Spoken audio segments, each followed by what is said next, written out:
ஓம் ஸ்ரீ குருபியோ நமக. ஓம் ஸ்ரீ மகா பெரியவா சரணம். மே 22 புதன்கிழமை 2024 வருஷத்துக்கான வைகாசி விசாகம். முருகப்பெருமானோட பக்தர்கள், முருகப்பெருமான் பக்தர்கள் மட்டுமல்ல, யாரா இருந்தாலும் இந்த ஒரு நாள் நம்ம தவற விடவே கூடாது. ஏன்னா இந்த வைகாசி விசாகம் அப்படிங்கிறது முருகப்பெருமானுக்குரிய ஒரு முக்கியமான விரத தினம். சஷ்டி கிருத்திகை மாதிரியே இந்த விசாக நட்சத்திரத்துக்கும் ஒரு மிகப்பெரிய பெருமை இருக்கு.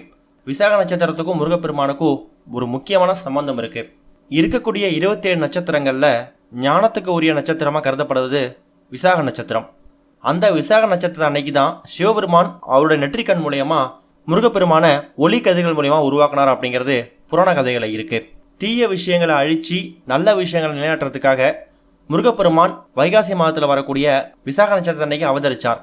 அந்த நாளில் முருகப்பெருமான பக்தர்களை வணங்கும் போது அவங்களோட கெடுதல்கள் விலகும் அப்படிங்கிறது தான் ஒரு தீராத நம்பிக்கை.